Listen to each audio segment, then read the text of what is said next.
బలవంతంగా ముద్దాడారు. సహనటులపై నటి ఆరోపణ. మలయాళ చిత్ర పరిశ్రమలో హేమ కమిటీ రిపోర్ట్ ప్రకంపనలు కొనసాగుతున్నాయి. మహిళా నటీమణులపై లైంగిక వేధింపులు, ఆన్ లొకేషన్ వారి అసౌకర్యాల గురించి ఈ వేదిక చాలా విషయాలను బయటపెట్టిన కొన్ని గంటల్లోనే చాలా మంది నటీమణులు తమకు జరిగిన అన్యాయాలను బయటపెట్టేందుకు ముందుకొచ్చారు. ఇంకా వస్తూనే ఉన్నారు. ఇంతకు ముందే ప్రముఖ ఫిల్మ్ మేకర్ రంజిత్ పై తీవ్ర ఆరోపణలు చేసిన నటి శ్రీలేఖ మిత్రా పోలీసులు కేసు పెట్టగా అతడిపై నాన్ బెయిలబుల్ అరెస్ట్ వారెంట్ జారీ అయింది. మలయాళ ప్రముఖ నటి రేవతి సంపత్ షాకింగ్ విషయాలను వెల్లడించారు. తనపై ప్రముఖ నటుడు నిర్మాత సిద్దికి లైంగిక దాడికి పాల్పడ్డాడంటూ రేవతి సంపత్ తీవ్రంగా ఆరోపించారు. ఇప్పుడు మరో నటి మిను మునీర్ తనను బలవంతంగా ముద్దు పెట్టుకున్నారని ఆరోపిస్తూ ప్రముఖ మలయాళ నటుల పేర్లను బయటకు పెట్టారు. ఈ ప్రకటన తీవ్ర దుమారం రేపుతోంది. చర్చల పేరుతో పిలిచి తన తోటి నటులే తనను వేధింపులకు గురి చేశారని మిను వాపోయింది. ముఖేష్, మణియం, పిల్లరాజు, ఇడవల బాబు, జయసూయ అనే నలుగురు నటులు తనని సెట్స్ లో శారీరకంగా వేధించారని ఆరోపించింది.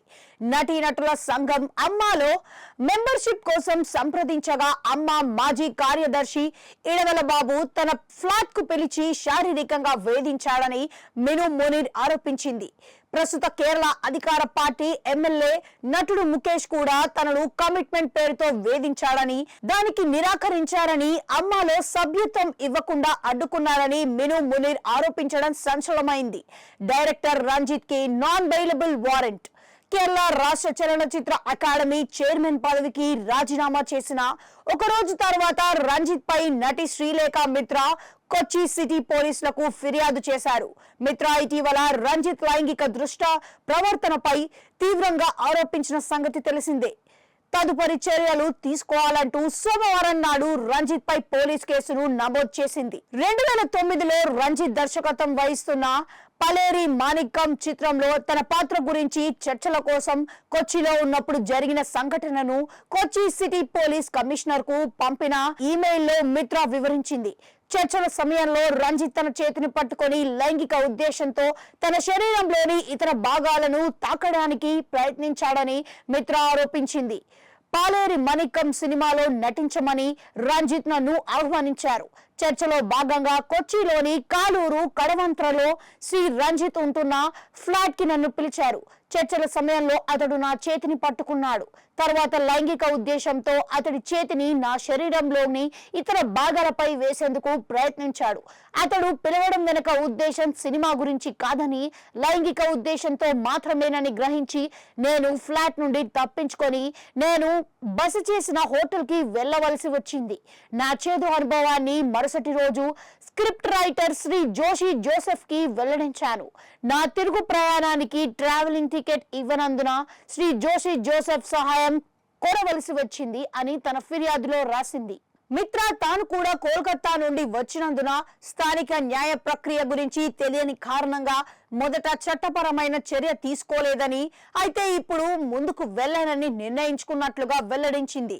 పశ్చిమ బెంగాల్లోని కోల్కతాకు చెందిన వ్యక్తిగా నేరం జరిగిన సమయంలో భారతీయ శిక్షా స్మృతిలోని సెక్షన్ 354 and 354B ఆకర్షించే నేరానికి శ్రీ రంజిత్ ను ప్రాసిక్యూట్ చేయడానికి నేను ఈ ఫిర్యాదు చేస్తున్నాను అని మిత్రా మెయిల్లో రాసింది.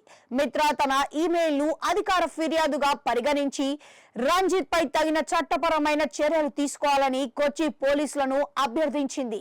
రాతపూర్వక ఫిర్యాదు ఇవ్వాలని కొందరంటున్నారు. కానీ సుప్రీం తీర్పు ప్రకారం ఈమెయిల్ ఫిర్యాదు అర్హమైనది అని మిత్రా వ్యాఖ్యానించారు. గౌరవనీయమైన సుప్రీంకోర్టు తీర్పును అనుసరించి రాతపూర్వక ఫిర్యాదు తప్పనిసరి కాదు. రాతపూర్వక ఫిర్యాదు తప్పనిసరి అని కేరళ రాష్ట్రంలోని ప్రజా కార్యకర్తలు తీసుకున్న ప్రజా వైఖరిని దృష్టిలో ఉంచుకొని మీ భూభాగంలో నేరం జరిగినందున నేను మీ నుంచి వ్యక్తికి ఈమెయిల్ ద్వారా ఈ ఫిర్యాదును చేస్తున్నాను. నేరస్తుడిపై క్రిమినల్ చర్య తీసుకోవాలని రాష్ట్ర కార్యదర్శులు పట్టుబట్టినట్లుగా దీనిని ఫిర్యాదుగా పరిగణించి చట్టాన్ని అమలులోకి తీసుకురావచ్చు అని తన ఫిర్యాదులో పేర్కొంది. వేధింపులపై డాక్యుమెంట్ ఈ నెల ప్రారంభంలో మలయాళ చిత్ర పరిశ్రమలో మహిళలు ఎదుర్కొంటున్న వేధింపులపై జస్టిస్ హేమా కమిటీ నివేదిక విడుదలైంది.